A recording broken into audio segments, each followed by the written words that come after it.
Hey guys, welcome to yet another wonderful, delightful video with yours truly, Ned. This video is less a tutorial. No, it's a tutorial. It's all about morale. I was playing with one of my buddies, one of my coworkers and clanmates, Elliot, and for some reason I started thinking about dodgeball. Have Have you seen Dodgeball? Because if you haven't, it's one of the greatest movies of all time.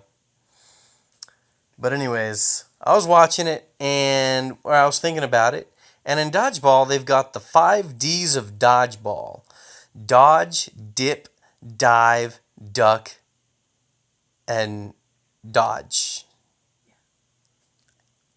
And I was thinking about it, and I thought to myself, how fun would it be if Clash Royale had 5 Cs? Or maybe it would be 5 Rs. I don't know. Maybe 5 CRs. You know, like a mixture of C's and a mixture of R's. Apparently, though, the whole CR thing was kind of a retarded idea. I have a lot of those. And I couldn't really come up with any good R words. Romeo, reflective, regurgitate. It's just nothing really stands out.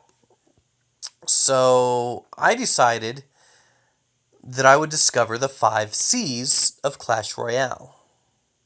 And I think I've got something here. I think I've really found something important to the game. So I think I've discovered that the 5 Cs of Dodgeball, or the 5 Cs of Clash Royale rather, are Crush, Command, Conquer, Cremate, and Crush. That's 5 right there. So the first step you need to do is crush your opponent. You need to crush their morale. You need to crush their hopes of ever even remotely getting a chance to win. Then you need to command your troops. And you're going to be like, oh, I don't have troops. I have cards. Your cards are your troops. If you don't treat your cards like the troops that they are, then you're already on a path to loss and losing in a horrific fashion. So you need to command them to victory. Then you need to conquer your opponent. Because, of course, the goal is to conquer.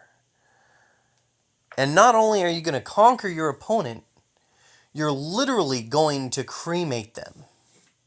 You're going to put them in a furnace, and you're going to turn them into a little itty-bitty flower pot full of ashes, which you're then going to stick up on your mantle, and you're just going to leave it there. So whenever you're feeling a little down, whenever you're on one of those losing streaks because you're trying to get those stupid crowns so you can get that stupid crown chest, or you don't have any chests to open so you need chests, and you just keep losing because, of course, that's the way the game works. They always pitch you against retardedly strong people just when you need chests or trophies.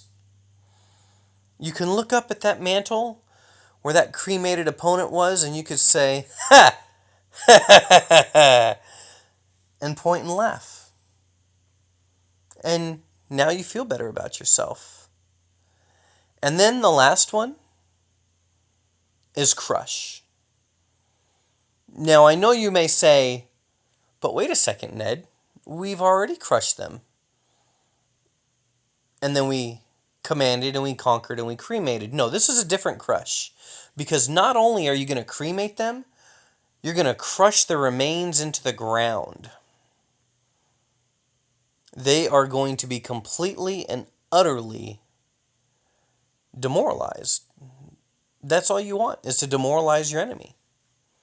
So anyways, those are the 5 Cs of Clash Royale. Let's go over them again. We're going to crush, we're going to command, we're going to conquer, we're going to cremate, and we're going to crush. Now, this is all different aspects of taken from the movie Dodgeball.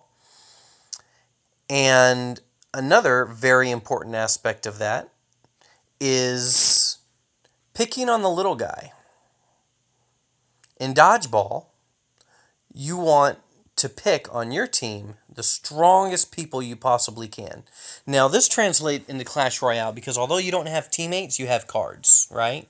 So you want to use the strongest cards available to you. Either the strongest rares, but the strongest rares might just get trumped by the strongest normals that you have, or even the epics might get trumped by the strongest normals you have. So you need to decide what the most powerful cards at your disposal and use them, and you need to pick them. Kind of like we picked Pikachu, right? And we're going to say in this really high-pitched voice, Pikachu, I choose you! Right? Only we're going to be all like, I don't know, P.E.K.K.A. Because, you can't do P.E.K.K.A. in a high voice. I choose you! We're not being Batman here. We're choosing the P.E.K.K.A. And that's what we're going to do, and you got to pick the strongest guy you can, and then you just completely demoralize your opponent, and you're going to be like, you can't do anything, because why? Well, because I win. And they're going to be like, but you don't win, I win, and you're going to be like, you ain't got nothing. You ain't got nothing on this, right? You got to demoralize them. You got to make them feel like that little kid who's the nerd with the frickin' shorts that are pulled up above his nipples and the glasses like behind his ears, like because they're on so high. You got to make him feel like that kid is being picked last and just completely and utterly demoralize him. Now remember, when you do this, you're also making yourself feel better and giving yourself confidence. So you may have noticed that I'm just rambling while I'm playing a couple of replays of me beating someone. Now the person who I'm beating was actually very kind in letting me do this. It's a clanmate, and the guy's got, 1,000 trophies, I think, which is less than half my trophies. So every now and then, you just need to find yourself up against a clanmate who you can utterly and completely destroy and demoralize, because you're not trying to hurt your friend. You're not trying to hurt your clanmate. All you're trying to do is give yourself the confidence to go on to an actual trophy battle and completely and utterly destroy in that trophy battle, because you've just been on a losing streak, and now you got to be like, no, this ends right now, all right? And you need to pump yourself up by picking on the little guy. You need to pick that little guy, and you need to just absolutely and completely wreck everybody and everything that is in your path. And in doing so, you will be able to go to victory and win. Now, the best way to do this, as you can see me doing to him in this replay, is you take out one tower, then you take out the other side tower. Because now he's like, oh shoot, double elixir hasn't even occurred. And he has already essentially won the game. He's taken out both towers. And then you let him think that he's going to get away with a 2-star or 2 trophy, and you're going to turn up the heat and you're going to take that 3rd trophy. And it's just going to fill you with a perverted sense of glee, because you have just destroyed him beyond measure. So anyways, we're going to go over this one more time. The 5 C's of Clash Royale. Very important. Once you master those 5 C's, it's going to completely change the way you play the game and completely change just everything about it, and you will be able to win more and more matches. So again, the 5 C's: you're going to crush your opponent, you're going to command your troops to an amazing victory, you're going to conquer that weak and pathetic enemy, you're going to cremate that enemy, and then you're going to crush him even further. And in doing so, you will be able to continue on in your path of victory and trophy hunting in Clash Royale. Hope you guys liked the video. Hope it was informative. I hope it's going to carry you guys to ever-increasing heights. Like the video, comment on the video. I'll see you guys next time. Thank you very much.